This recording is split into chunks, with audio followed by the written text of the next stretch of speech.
𝗏 business continuity planning for DORA and NIS2. So let's wait a minute for everyone to join. And yeah, while we are waiting for everyone to join, can you let me know where are you joining from? So I'm calling in from Zagreb, from Croatia. Yeah, let me just know through a chat message where are you joining, just to get a feeling on how far this webinar can be heard. And while we are waiting for your answers, just a couple of notes. We are recording this webinar and you'll be able to watch it on basically the same page where we registered for this webinar, if you registered through LinkedIn and through YouTube. And you'll be able to download this presentation deck, a PDF presentation deck, and after the webinar, at the end of the webinar, I'll explain you how to actually download this presentation deck. So I see that people are joining from Munich, Germany, from Nigeria, Sweden as well. Okay, great. So European countries, but also non-European countries interested in business continuity and European cybersecurity regulations, which is great. Also Belgium. Okay, great. So I'm glad that many people are joining. I'll see also Portugal. Great. Thanks. Thanks for this feedback. Anyway, I think we can start. So welcome to the webinar, how to use ISO 22301 to write a business continuity plan for NIS2 and DORA. My name is 𝗏𝗏𝗴𝗏 and I'm the main ISO 22301, 27001 NIS2 and DORA expert at 𝗹𝗲𝗴𝗏𝗏. 𝗹𝗲𝗴𝗏 is a company that makes compliance easy to understand and simple to use. So today's webinar is streamed through Zoom, but also through LinkedIn live events and through YouTube Live. And it will last approximately 50, maybe 60 minutes, depending on how many questions I receive. I also try to make this webinar as interactive as possible, so that you can ask questions, and basically I'll try to answer your questions even before the Q&A session. And we'll have also Q&A session at the end where I'll answer the remaining questions. So feel free to answer. It will make this webinar much more interesting. Okay, good. Basically just to explain this webinar today, I mean, why are business continuity planning important? Basically, this is important because business continuity plans are mandatory according to both NIS2 and DORA. What I'll explain you in the webinar today is how you can use this international standard called ISO 22301 to make business continuity planning easier, because I'll show you in the next couple of slides, I'll show you actually these requirements from DORA and NIS2, and they might seem a little bit, let's say, confusing, but 22301 is much more easy to understand, and this is why I'm recommending it really, that this standard is used for business continuity planning. And of course, this webinar today is intended for NIS2 and DORA professionals. I also see a couple of people sending me messages where they are from. So South Africa, Ireland. Great, thank you. Thank you for letting me know. Great.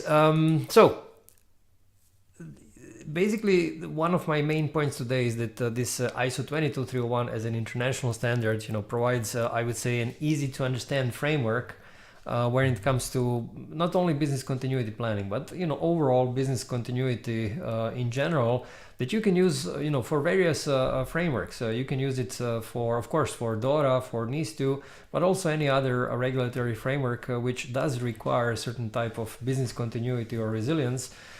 Even it's actually good also for implementing ISO 27001, the cybersecurity standard. So the point being here is that 22301 is the most recognized framework, and whenever regulators start writing these regulations, very often they use 22301 as a baseline, as a kind of a basic framework where they start from, and this is why it's very useful when trying to comply with all of these other frameworks.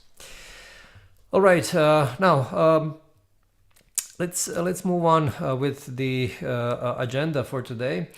So what I'll go is first I'll show you briefly these requirements from NIS2 and DORA for business continuity planning, and I'll actually open the actual text of these two regulations and show you what they require. And then I'll show you what are the requirements for business continuity planning. I'll actually show you the flow of basically all the core business continuity elements according to 22301, starting from business continuity policy all the way to exercising and testing. Then I'll show you what are the elements of business continuity plans, what are the roles for developing business continuity plans, structure of incident response plans, and structure of recovery plans. So basically all of these things will be covered in the webinar today. Good. Yeah, so basically if you want me to focus on any of these topics, let me know through the chat message, and you know, just for me to get a better feeling on where I should spend most of the time today, so that that I kind of go into depth regarding the topics that you're interested in the most. So let me know out of these topics in the agenda what you feel is the most interesting for you. Good. Now let's go for NIS2 requirements for business continuity plan. So first of all, NIS2 briefly mentions business continuity in Article 21. So let me switch the screen and show you how this looks like. So I'm showing you now the full text of NIS2 directive, and here I'm showing you what the Article 21 requires. Now what we'll do is we'll send you now the link to this full text of NIS2. You will see it in a couple of seconds in your chat message. So you'll be able to open it. Now if you joined the webinar through Zoom and through YouTube, then simply click the link and you will open it right away. Now, if you've joined this webinar through LinkedIn, then unfortunately LinkedIn doesn't allow us to send these URLs that are clickable. So what you have to do as a workaround, simply copy the URL and open a new tab in your browser, and then you'll be able to see this link. So again, if you joined through LinkedIn, you simply have to copy and paste the URL into a new tab in browser, and then you'll be able to open it. Anyway, so let me show you what NIS2 says about business continuity. You will be surprised that it's not much. So this is Article 21, paragraph 2, and basically this is what it says. You need to have business continuity such as backup management, disaster recovery, crisis management. So this is it, nothing else, right? So the point being here is that NIS2 is not prescriptive. Later on you will see that DORA is much more prescriptive than NIS2. Now there is this let's say an appendix to, so to say, to NIS2, which specifies in more detail the requirements for compliance for digital infrastructure companies. So what I'm showing you now is this full text of CIR 2024-2690. So again, these are the more detailed requirements based on NIS2, but not for all the 18 sectors that are specified in NIS2, only for digital infrastructure companies. Anyway, in this CIR 2690, there is this, it's called Technical and Methodological Requirements of Cybersecurity Measures and Specification for Significant, and so on. There is this annex, and in the annex, when we scroll down, you will see that there is this section 4, which speaks about business continuity in crisis management. Okay, so again, if you're a digital infrastructure company, this is something that applies to you, and there you have this 4.1 business continuity and disaster recovery plan, and here you have certain requirements for what the business continuity disaster recovery have to comply with. Okay, and also that there is a business impact analysis, testing, you know, these kind of things. And then it continues with the backup and redundancy management, and in 4.3 you will see requirements regarding crisis management. So you also can see now the link to this CIR 2024-2690 in your in the chat message. Okay, the third, let's say, source of requirements when it comes to NIS2 are local legislation from particular EU countries. Because as you know, NIS2 is EU directive, which means it's not directly applicable to each company. Rather, you have these CIRs and you have the legislation in particular countries. And basically this is something that is published by each EU country. So each EU country can have different requirements when it comes to business continuity in NIS2. Now, today's webinar doesn't have the time really to go through each and every country, but what you can do is actually you can go on the 𝗹𝗲𝗴𝗶𝘀𝗁 page NIS2 where to start, and when you scroll down, you will see also the link now in the chat window. When you scroll down to this section called transposition to local laws, there you will see an analysis of the countries that did publish their local legislation, and it analyzes all the things including business continuity requirements. So you can see here the Italian one, Croatian cybersecurity regulation, Croatia Cybersecurity Act, because Croatia published both the act and the regulation, Belgium, Latvia, Lithuania, and so on. So basically we are trying to cover here all the countries that publish their own local laws, and then you can actually see details for each of these local laws. Anyway, so let me go back to my presentation. So these were the NIS2 requirements.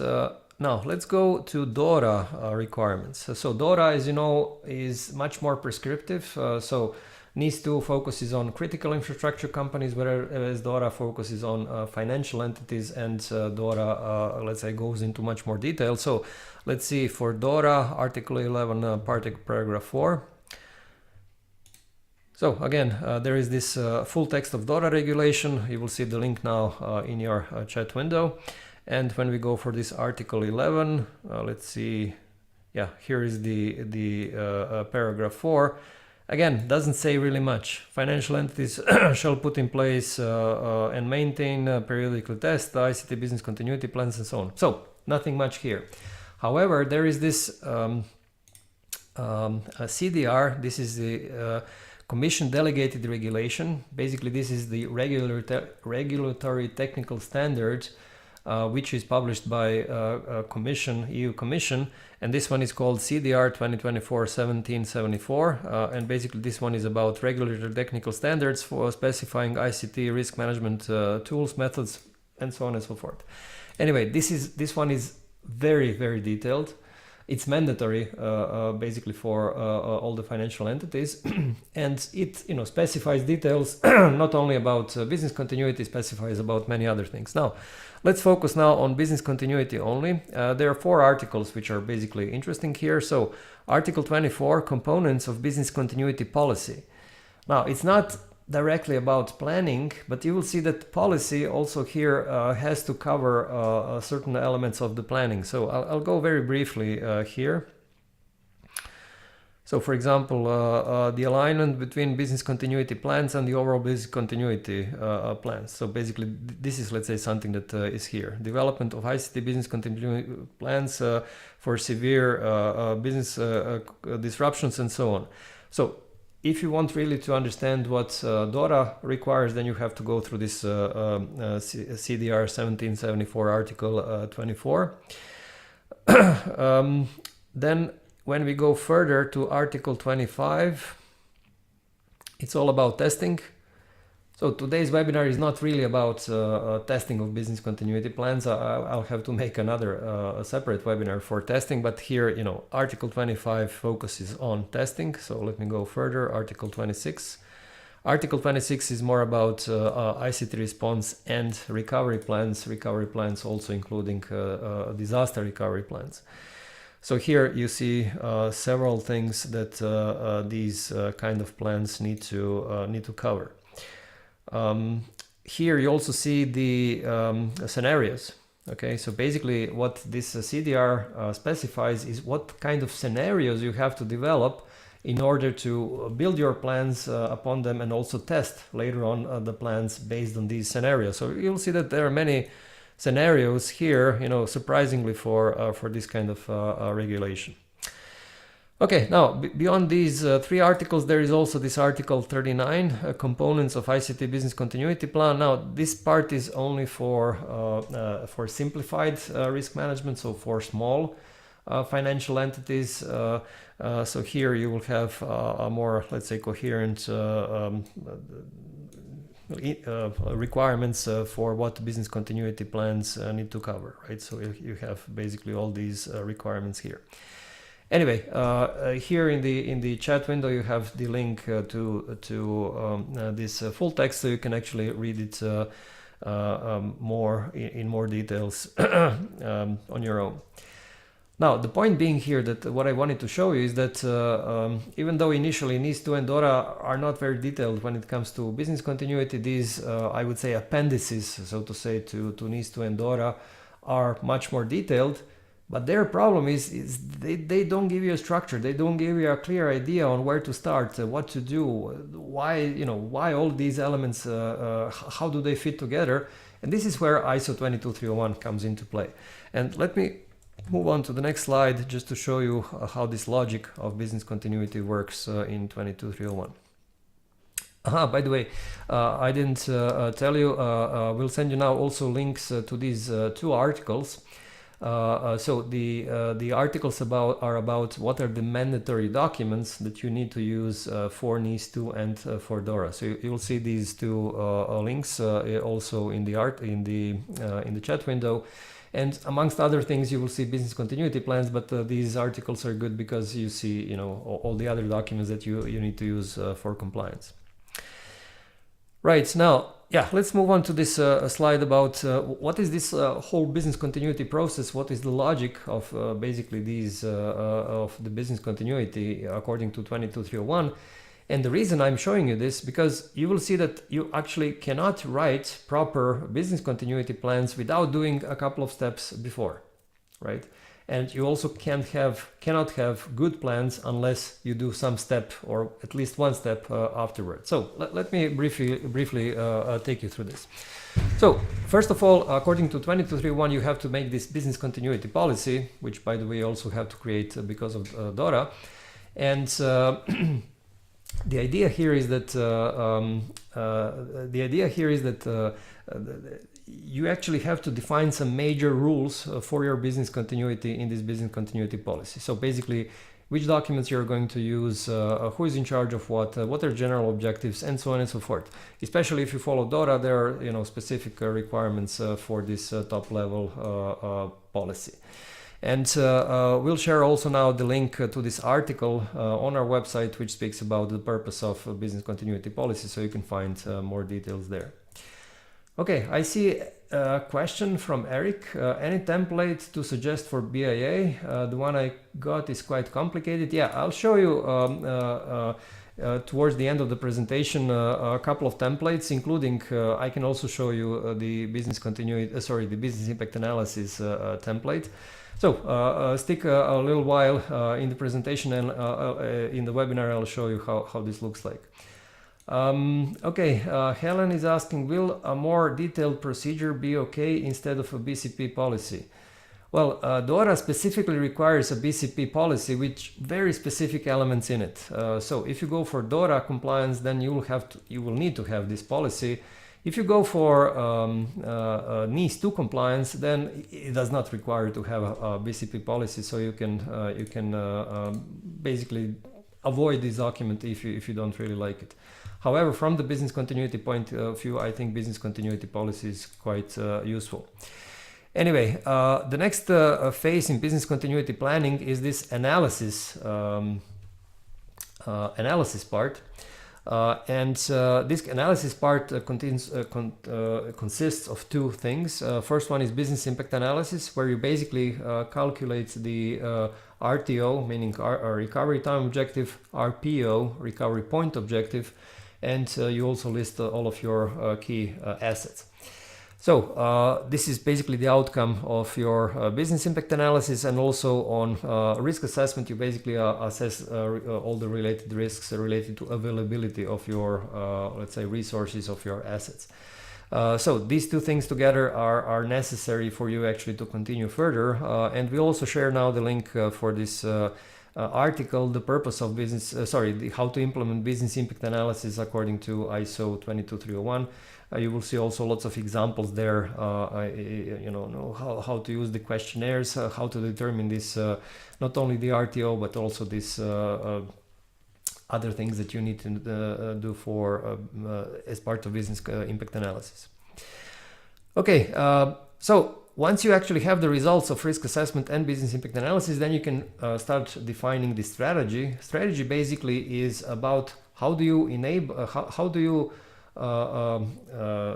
create all the resources that are needed for you to be able to recover.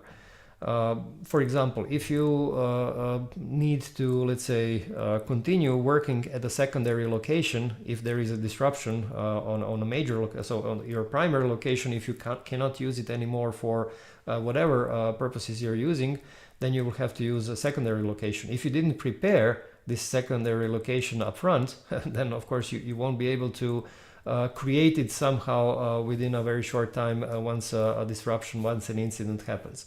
So this is why you have to prepare all of your resources, all of your assets, in case they would be needed for any kind of an incident. And this is called the strategy, where you define there what you need and how you're going to prepare, how you're going to create all of these arrangements that are needed, not only for your assets, but also with your relationship with your service providers and anyone else that is needed for your, let's say, operations. And then once you have this strategy, then you can actually start writing plans, because then you will know exactly what kind of resources you will have available in a case of disruption. And then you will start specifying various things in these plans, and I'll show you the details of what you have to do a little bit later on. Now, this is not where your business continuity ends. You need to do this exercising and testing, and you have to do it regularly, because no matter how hard you try to write these business continuity plans, they will never be good enough. They will always have some, I would say, deficiency, because it's all theoretical, right? You can't really know how they will perform once an incident happens, and this is exactly why you have to perform this exercising and testing. You have to create these basically situations which are, let's say, very like real incidents, and then you will see how your people are reacting, how your technology is performing, these kind of things, and then you will know what you need to improve. Okay. So the point being is here, business continuity planning without policy analysis strategy doesn't make sense. This is very important to understand. And also it's not going to be, I mean, these plans are not going to be good if you're not using exercising and testing. So you have to keep this in mind when doing this planning. And again, 22301 gives you a very good flow, very good method on how you actually do all of these steps. Okay, Varun is asking, are disaster recovery drills sufficient for testing? No, especially if you're focusing only on your technology part, but not on your business part, right? So it's not going to be enough to recover your technology part of your organization if your business part doesn't recover, right? So, I mean, you need people, you need business people to work, continue working, because otherwise technology is not going to be enough. Eric is asking, which frequency do you suggest for testing? Once a year? Yeah, typically you do it not only, you do it once a year, and I think it's also mentioned in DORA as well. Maria is asking, must we do exercises by scenario? Yeah, this is the best practice, so you should definitely use a scenario and then do exercises. So I can't answer these questions around exercising and testing anymore. The focus of this webinar today is really about planning. So let me focus on planning. And yeah, by the way, you can see also an article now in a link. You will see an article which explains a little bit more detail how you can actually do exercising and testing.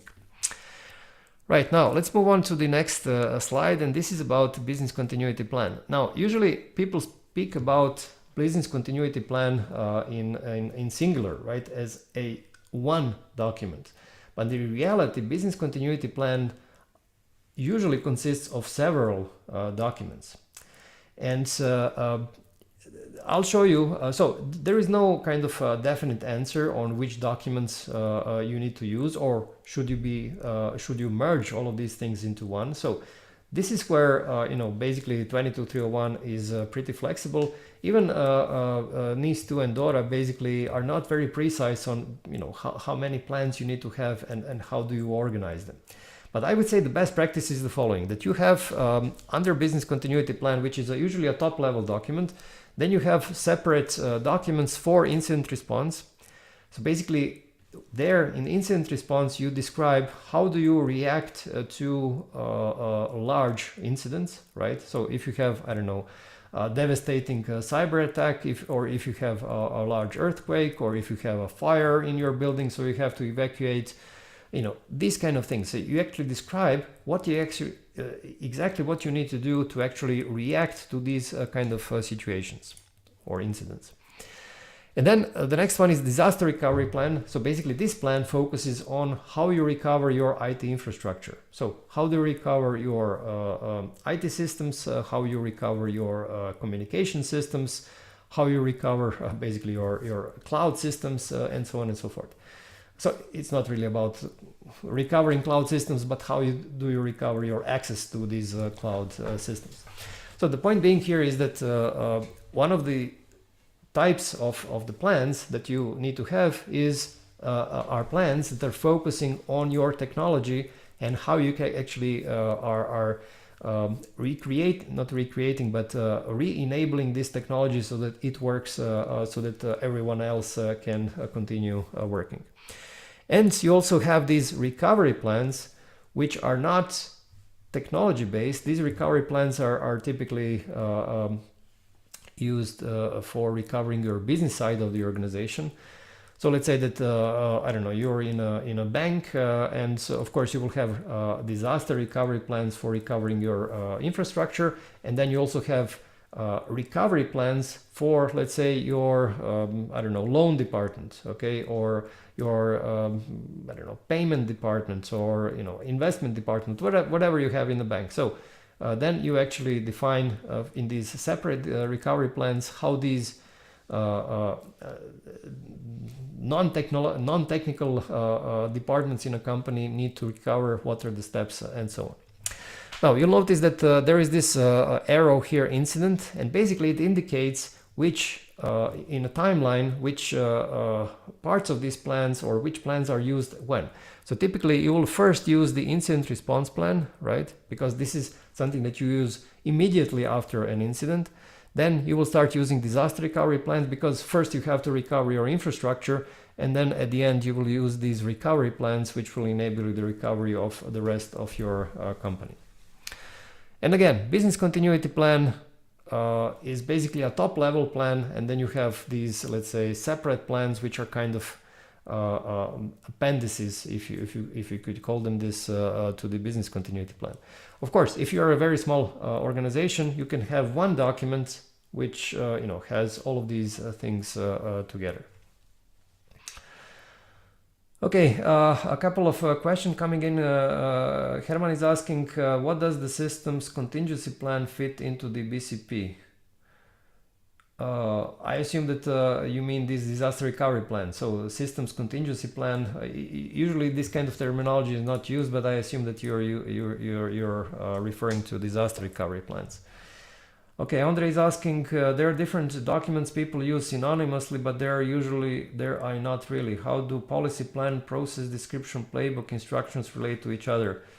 I'm not sure how is this really related to business continuity, so I'm going to skip this question. Good.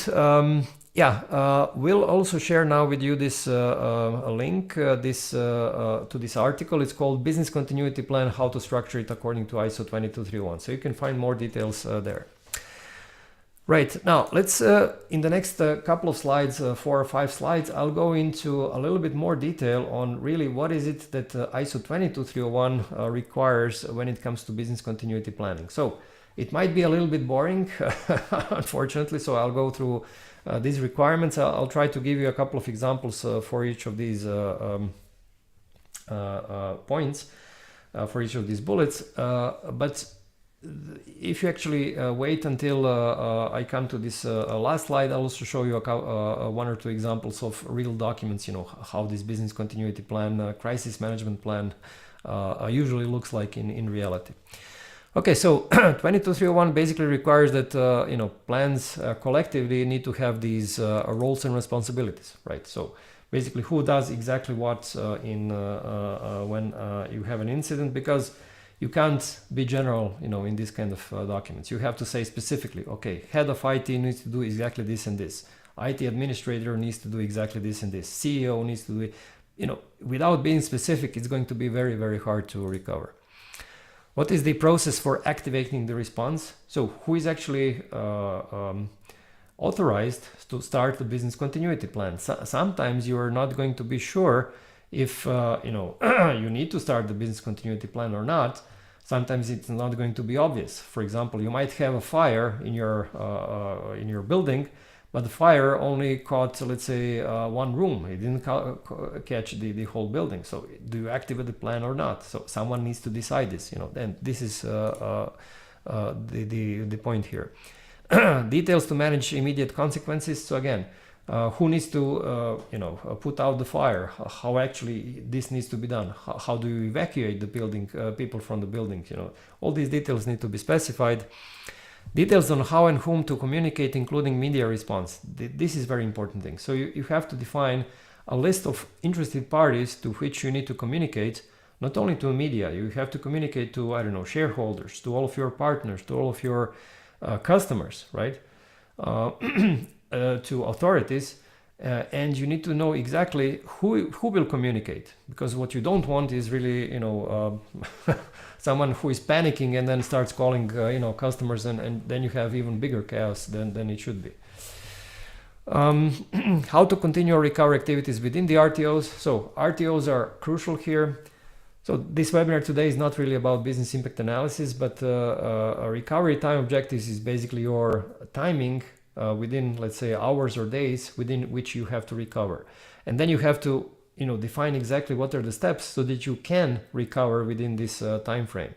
Sometimes you have, I don't know, days for some business activities, but sometimes for some, let's say, technological parts of the company, you will have hours or maybe minutes to recover. And then it's, you know, you need to have a really good plan to make this short time. Process for standing down. How will you know that your recovery is, you know, successful? Basically, you know, how will you know this? What are the kind of parameters that will tell you that now the business continuity plan is completed? Then you can actually continue with regular activities.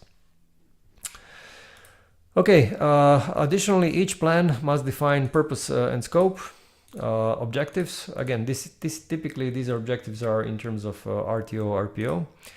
Internal and external interdependencies and interactions. So, for example, let's say that you have disaster recovery plan for, I don't know, a particular IT system. You need to know exactly which business parts of the company depend on this very system.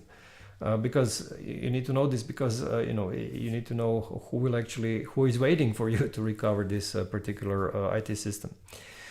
Resource requirements, so listing all of your assets, not only IT assets, but also communication assets, you know, which people, which, you know, infrastructure like offices, you know, cables, of course, data as an asset and so on. You need to create clear lists, you know, for all of these things so that you can successfully recover.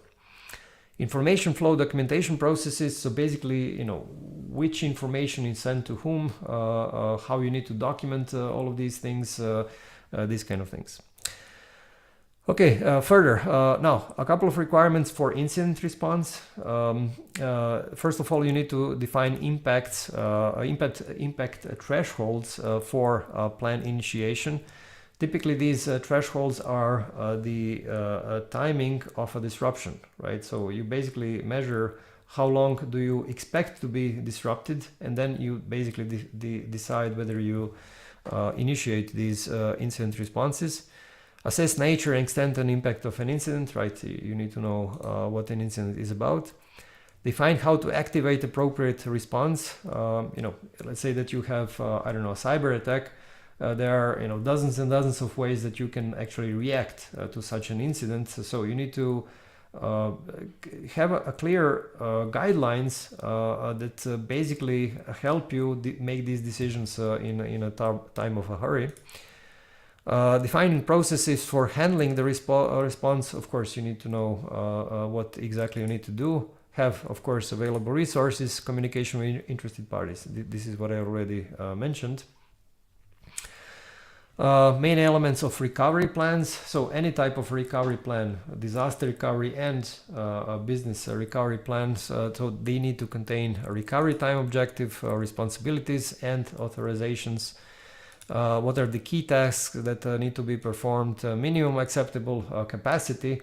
For example, when you have, I don't know, a disaster recovery plan, you might actually plan that you are recovering your IT infrastructure with not 100% capacity, but let's say 75% of capacity. This also might be something that you're doing. Of course, all the resources, all the assets that you will be needed, who must be notified, contact information of all parties involved.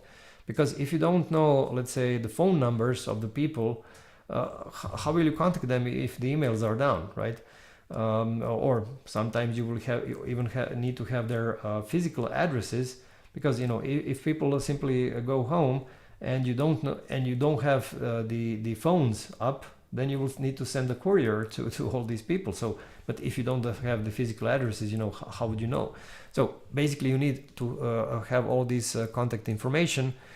Recovery steps for critical activity to be developed by each recovery team. So yes, typically, especially if you're not a small company, you will have recovery plans for each of your departments. You might have separate recovery plan, disaster recovery plans for each of your IT systems. And then the people who are in charge of those systems and departments have to work on all these recovery steps. Okay, a couple of questions coming in. Daniel is asking, if you are on the cloud like GCP, in my BCP, do I take into account the provider's issue, or should I focus only on my infrastructure issues? Basically, you should focus on both, because an incident can be that your cloud provider is not available, or the incident can be that your company is actually for some reason disrupted. So basically, take into account both of these scenarios. Nestor is asking, what about the MTPD? Is it not important from ISO 22301 point of view? So MTPD, minimum tolerable period of disruption, maximum tolerable period of disruption. Yes, it's a crucial thing that you calculate, but this is part of a business impact analysis. And if you open this article that we've sent regarding the business impact analysis, you will see what role does MTPD have when you actually calculate RTO. So basically, as a step before calculating the RTO, you need to calculate the MTPD, but it's a thing for a different webinar. Leonardo is asking, is it required to perform all the drills for each type of danger and or determine risk in the BCP? Basically, you should cover, if not in the first year, you should cover all of your scenarios as part of exercising and testing. Varun is asking, should the BCP include any mistakes made in the past and lessons learned? It's not about including the lessons, it's not about writing down lessons learned or mistakes, it's about improving your, let's say, steps in the recovery, or I don't know, the required resources or the training needed. So it's about improving these things based on the lessons learned. Robert is asking, think about smaller companies, for example, DNS provider with only a few people, what is really necessary? The best thing is really to read the text of the NIS2 and especially this CIR that I was showing, because DNS providers are required to comply with this CIR, so the best is really to read this. Okay, let me move forward. Not much time left. So for disaster recovery plans, there are some specifics that are mentioned in 22.301. Of course, these are recovery plans for IT infrastructure. Usually have a very short RTO. You can use the same, almost the same template as for recovery plans, but you will have a much more detailed appendices, let's say, for each IT system. So you'll probably have a separate appendix or a separate disaster recovery plan for each IT system. And of course, each step in this disaster recovery is determined by the RTO, recovery time objective, of other critical activities, because you can't really recover any department in your company unless your technology works. So this is why it's disaster recovery plan is very critical. Okay, we'll share now this link from about an article which gives you a little bit more details about how to do disaster recovery plans according to ISO 27031. So this 27031 is a standard focused on disaster recovery. Okay, a couple of questions coming in from 𝗥𝗲𝗴𝗶𝘀𝗁. Any privacy issues while collecting these personal details like contact details? Yeah, you have to figure this out with your privacy department, I mean GDPR. But yeah, you have to collect this phone numbers, in some cases also these addresses, because otherwise your business continuity plans are not going to work. I mean, if you don't have these contact details, just imagine if there is an earthquake. We had an earthquake in my city 5 years ago, and yeah, 5 years ago, and it was a pretty big earthquake, and I mean, you do have the phones down in these kind of cases. What do you do? I mean, it's you have to think about these kind of things. Okay. Also the question, how BCP is effective during the era of cloud and AI environments?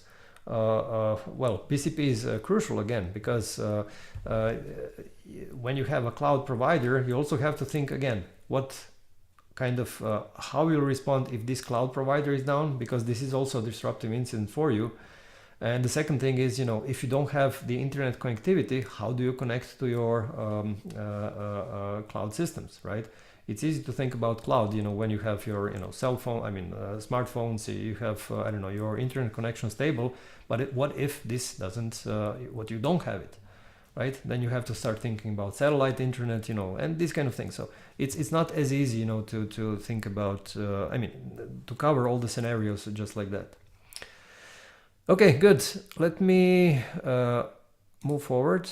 Okay, before I go to these biggest challenges, so let me show you a couple of examples of how this looks in practice.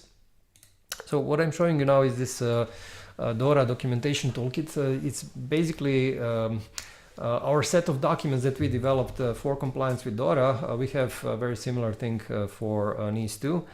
And basically, when you go here and actually go towards the, there are several folders with these documents. When you go for this business continuity folder, you see here several documents within it. So one of them is a business continuity plan. Once you click on it, you go into this wizard. This wizard helps you fill these documents out more quickly. So what is the name of the person to approve the document? Joe Smith, confidentiality level, and you basically fill this out, and it basically helps you, this wizard helps you fill these things out much more quickly. And why is this? Because I already used this wizard for some other documents previously, and then the system learns what are the most likely answers, and therefore increase the speed. So who is in charge of business continuity? So business continuity coordinator, where we will store paper versions of business continuity documents. And you have already the suggestion here. So let's say alternative sites and so on. So basically you can simply click next, and then you download the document, and let's see how it looks like. So once it's created, I simply open it. And here is the document downloaded to your local disk in Word, so you can do whatever you think you want to do it. And you can see that it already inserted the logo here automatically into this Word document. Of course, I uploaded the logo before into this wizard. And it created the whole document. You can see that it inserted already some things from the wizard. Also here in headers. Okay, so here you have this table of contents. Okay, let's see now the main part. So the plan content consists of these major parts. So basically what is also all basically part of this. Which kind of assumption did you use for creating this plan? What are the appointments and authorities? You see crisis manager, crisis management team, recovery manager, and so on. How the plan is activated, how it is deactivated. And of course, you can make any changes here. So you can say that the crisis manager is I don't know, the CEO, right? Basically, this is your crisis manager, something like this. Communication, basically, this is defined in a crisis management plan. Sites and transportation, then you have this appendix number 2 for business continuity sites and so on. So basically this is, in general how this document looks like. Now let me show you something else. Let me show you how this crisis management plan could look like. Again, you have this wizard. As you can see, most of this is pre-filled, so let me move on.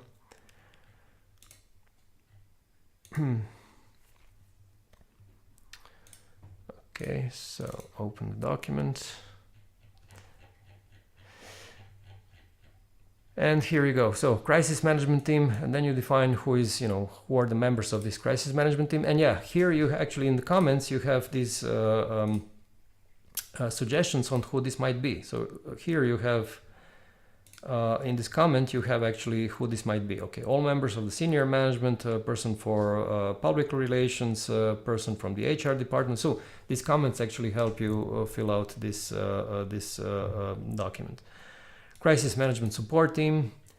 Then you have the command center equipment. So basically this is the, let's say, office from which your crisis management team will work. And then you define what are the what software do they need, which kind of data do they need, which kind of paper document in paper, what kind of IT equipment, and so on. So this is one way to create this crisis management team, this crisis management plan. What are the communication methods, sites, and so on. Okay, so not to spend too much time on this, you can actually, we'll send you now the links to these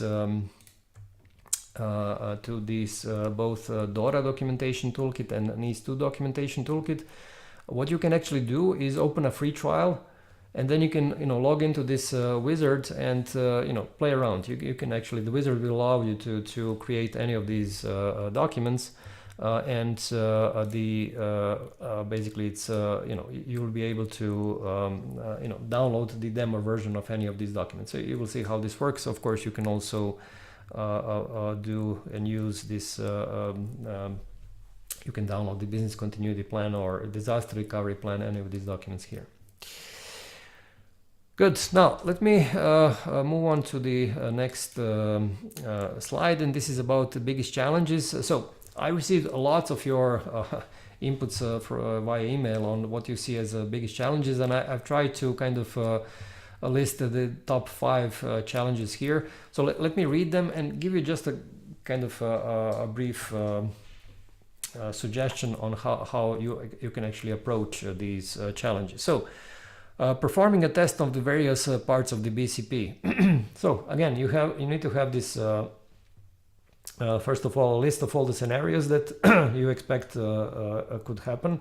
And then for each of these, you have to do these tests. You have to do this test at least once a year. And the best is really if you open the link to this article where I've written about the various methods that you can use for testing.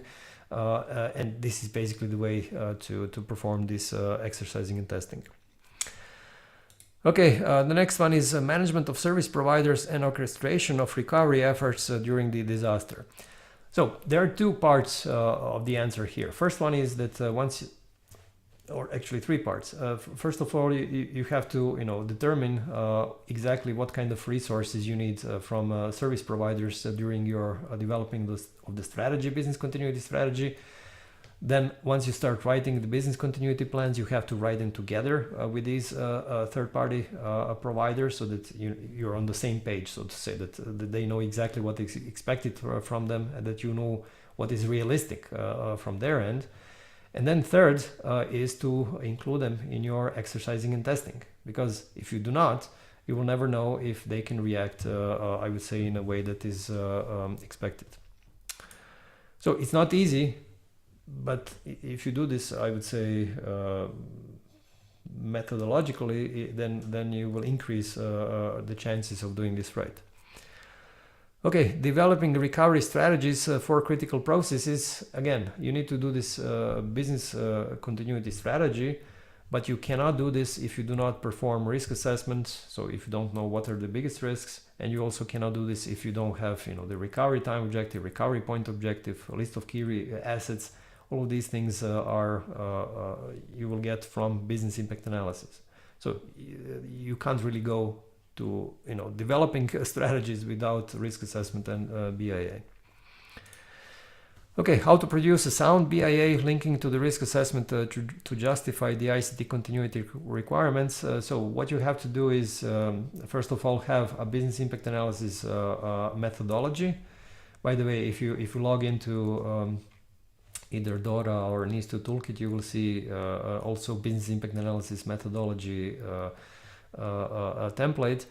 And then based on this methodology, then you need to have a very good business impact analysis questionnaire where you will capture all of these key things where you actually measure what is the MTPD, the maximum tolerable period of disruption. I always have problems pronouncing this. Anyway, and then calculating the RTO. So this is basically really a question of having a very clearly defined process of doing this.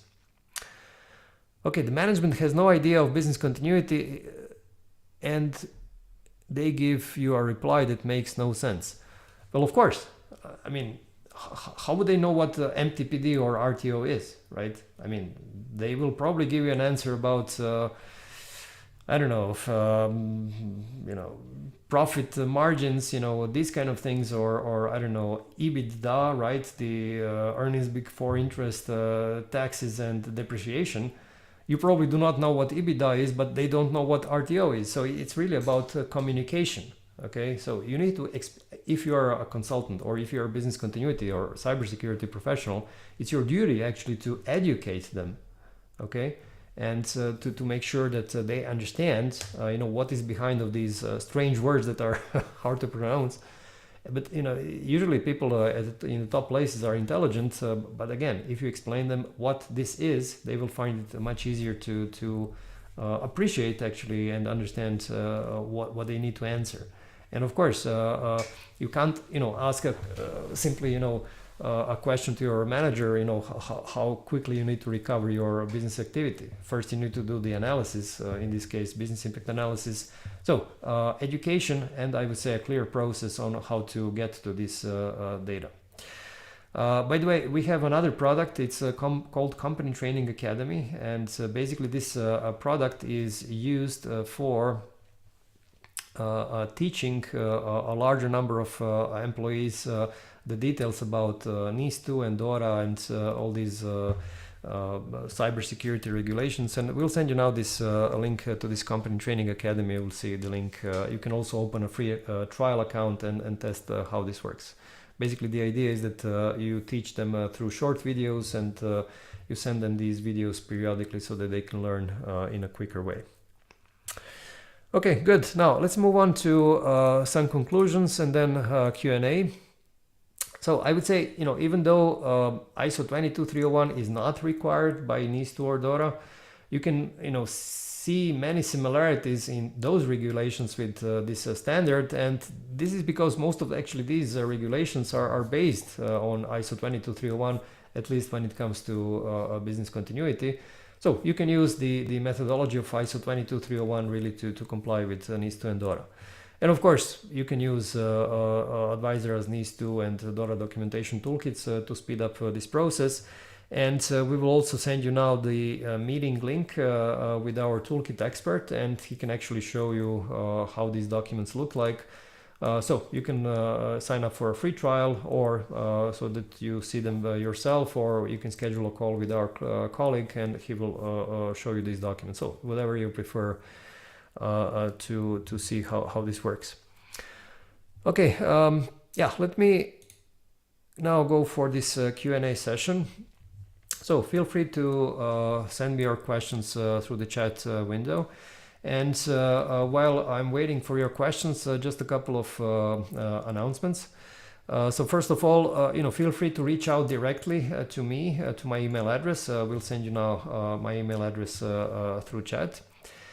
Second, you can follow me on my LinkedIn and YouTube profiles. And on LinkedIn, I publish often the latest articles I find on the internet on cybersecurity and compliance. So if you're interested in cybersecurity, governance, compliance, these kind of things, if you want to see, let's say, best articles that are published recently, follow me on LinkedIn.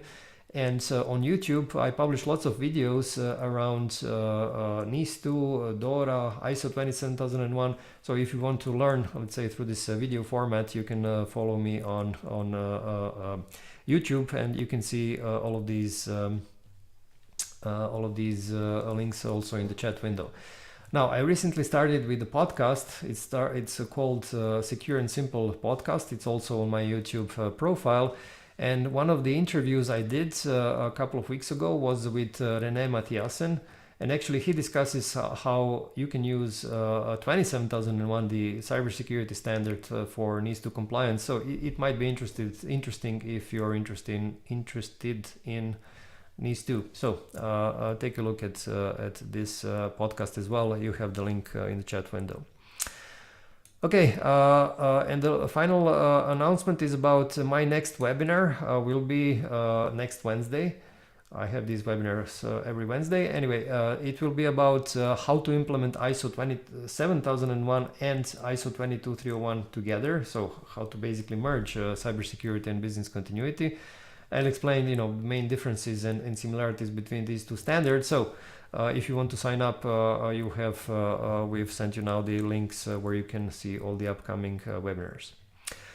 Good. Now, we are a little bit almost on the top of the hour, and I still have around 10, maybe a little bit more questions to answer. So if you have time to stick maybe, let's say, 10 minutes after the 10 or 15 minutes more, you can hear lots of these questions and answers. If not, of course, you can log out from the webinar. But yeah, let me start. So let me see first the questions I received before the webinar. So John was asking, is there a standard business continuity plan format? Can a business crisis management plan be considered a business continuity plan? So yeah, I mean, you can merge crisis management plan with business continuity plan. This is okay, especially if you're a smaller company. And to answer the first question, there is no standardized business continuity plan format. It's something that you can, make wider or narrower based on, the size of your company, the regulations you have to comply with, and so on. Rayanne was asking, how do you implement the BCM system in the IT department and move it to the broader business units in the organization? If you remember the slide where I explained, the steps in this business continuity process from the 22301, this is basically something that you should focus on. We'll also send you now an article which explains the steps in the implementation of ISO 22301. So if you're not interested in NIS2 or DORA, but you want to focus only on business continuity according to 22301, you'll see an article which explains all the steps that you need for 22301 as separately as a standard. Okay, Honorine was asking, what are all the corresponding clauses, requirements of ISO 27001 a business continuity plan has? Now, basically there are a couple of these clauses in ISO 22301. So let me actually show you. We've published on our website this big guide for ISO 27001 clauses, and there you can see also all the controls. So let me just go here. Let me see if I can find it quickly. Let me just yeah. Okay. Yeah, here is the link. Just give me a second. You have the link now in this chat window, and I'll also open it now in the here. So basically, this is this big guide. Anyway, what you can see here are all the clauses of ISO 27001. But when I scroll down, you will see also all the controls that are listed in 22301 in ISO 27001, including the business continuity ones. And when you take a look, there is this control 5.29 and 5.30. These are the two business continuity clauses. So I'll open each of these. So here you have, for each of these control, you have the explanation of the basics, which documentation you need, how you implement each of these controls, and which kind of audit evidence is required. Same thing for 5.30. There is another control in section 8. Let me go here and find it. So 8.14, redundancy of information processing facilities. So basically these three controls are relevant in ISO 27001 for business continuity. Good. Let me go back to questions. Yeah, Miguel was asking, is the strategic BIA required for implementing control 5.30 in 27001? The answer is no. Business impact analysis is not required according to 27001.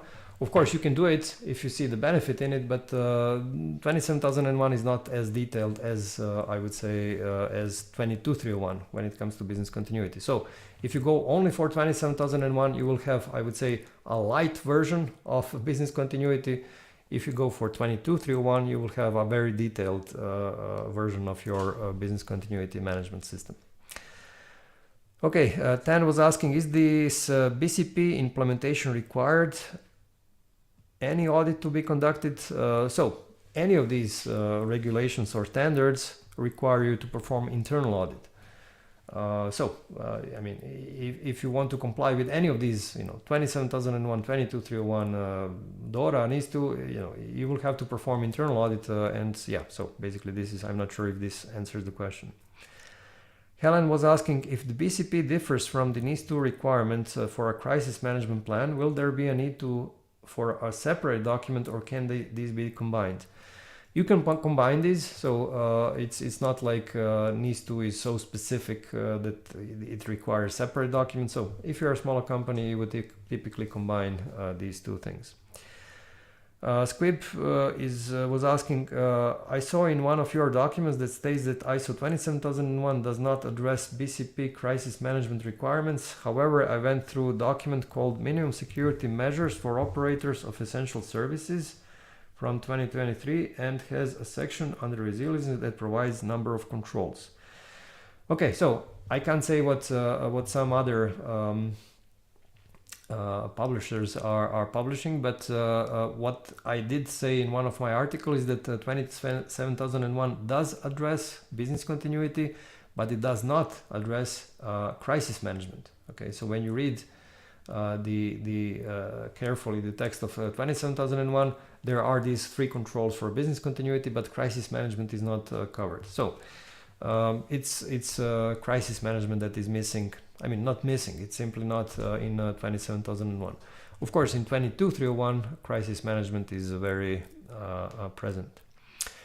Right, these were the questions I received before the webinar. Now let's see questions during the webinar.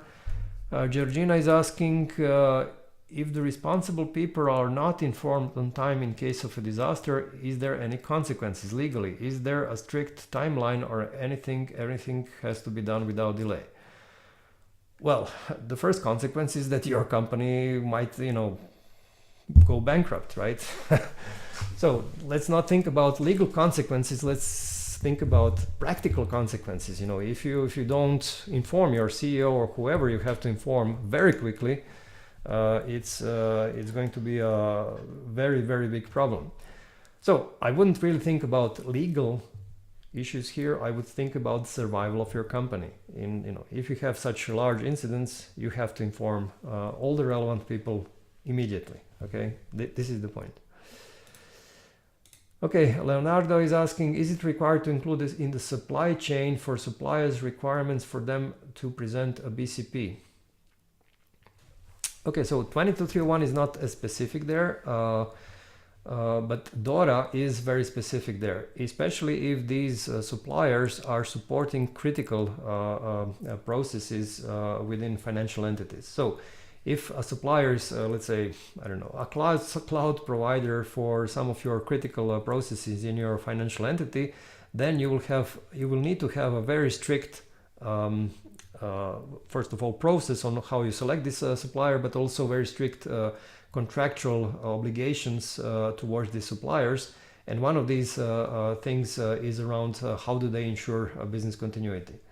So basically, this is how it works in DORA. NIS2 is not as, I would say, strict when it comes to, it is, first of all, NIS2 does require, I would say, stricter requirements when it comes to suppliers, but not as strict, not as detailed as DORA. Harm is asking, which suggestions do you have to give which kind of information to customers when they ask for what kind of BCP you have? Well, I mean, okay, first of all, I'm not sure if you can answer what kind of BCP you have. You can say, yes, we have business continuity plan. It's not like you have type 1 or type 2 or type 3, right? It's business continuity plan itself. They might ask you if you have a business continuity plan or disaster recovery plan for each of your systems. But I'm not sure if this really makes sense. What does make sense is really that your company, let's say, if you're a supplier to, let's say, to financial entities or to NIS2 companies, if you're a supplier, then it makes sense that you actually certify your company against 27001. Even better in this context of business continuity if you certify against 22301. And by the way, both NIS2 and DORA do require their suppliers to be certified against security standards. They don't say which, but you need to be, certified or compliant with various standards. So if you are a supplier to DORA entity, financial entity, or to a NIS2 company, it's much easier for you actually to get certified and then prove through this certification that you actually have adequate level of cybersecurity business continuity. Helen is asking, which roles and functions usually write the BCP? It's first of all, it's a team effort.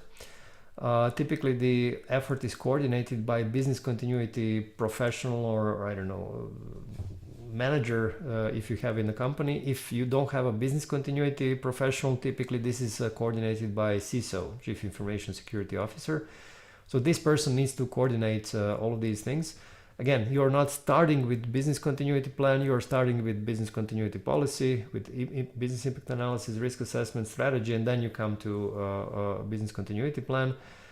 Once you have all these inputs, it will be much easier to write a business continuity plan, but all of these things are coordinated by this one person. Of course, this, let's say, business continuity manager can, let's say, suggest the first draft of the document, but then you have to agree about the details with all the relevant people. So if you are, let's say, developing a disaster recovery plan for, I don't know, XYZ system, then you have to sit down with people who are managing this particular IT system and really see what are the realistic recovery plans. Helen is asking, would you recommend to have separate BCPs for a company that both manufactures hardware products and offers SaaS solutions? Yes, typically if you have different products, you would have different departments supporting these products, and then you would have separate recovery plans for them. Emina is asking, I'm currently studying at the same time as working as IT consultant for Masters in Privacy, Information and Cybersecurity. Do you have any good subject for my master thesis? Oh, you can pick any of these topics that I mentioned. Well, I mean, it's always interesting, you know, the things about business impact analysis and risk assessment, and maybe you can make a connection to DORA requirements, something like this. Harm is asking regarding risks that do not have to know. Sometimes you have a confidence information in the BCP. Okay, so if I understood well, the question is about confidential information in the business continuity plans. Yes, this is especially true with disaster recovery plans of some of your critical systems. You have to make sure that these disaster recovery plans are accessible only to people that really need to know about them, right? And this is why it's also important how you classify them in terms of confidentiality, and also to whom do you give this access to. Of course, you wouldn't put these plans, you know, on your internet so that everyone can see them, right? You need to really select or limit the number of people who see those. Okay, I think I answered all of the questions, so let me wrap up the webinar. So just a few words. As I mentioned, this 1 hour, well, it's a little bit more than 1 hour, but this 1 hour webinars was too short to go into details, you know, like I don't know, risk management, business impact analysis, exercising and testing, and for that purpose we will organize some other webinars, and you can also read these other articles. And regarding the PDF presentation deck, if you joined through YouTube or LinkedIn, then you simply have to stay on the same page where you actually are watching this webinar. And in about 10 minutes, you just wait for 10 minutes, you will see in the comment section, you will see a link for this PDF presentation deck. So simply leave the page open and come back in 10 minutes, you will see the link. If you joined the webinar through Zoom, then we will send you the PDF presentation deck through email, and you will receive this email latest by tomorrow morning. Also, what you will see on these pages in LinkedIn and YouTube, we'll publish again all of these links that we shared today during the webinar. So if you weren't able to, I don't know, click all of them, you simply have to, again, take a look at this page in 10 minutes, and you will see again all of these links repeated there, and we will also send these links through email to people who joined through Zoom. And finally, we'll send you a short survey. So I will really appreciate if you could fill out the survey, just for me to get kind of a feedback on how I'm doing in the webinar and what I have to improve. And this would be all. Thank you very much for your participation, and I hope you have enjoyed this webinar. Have a nice day.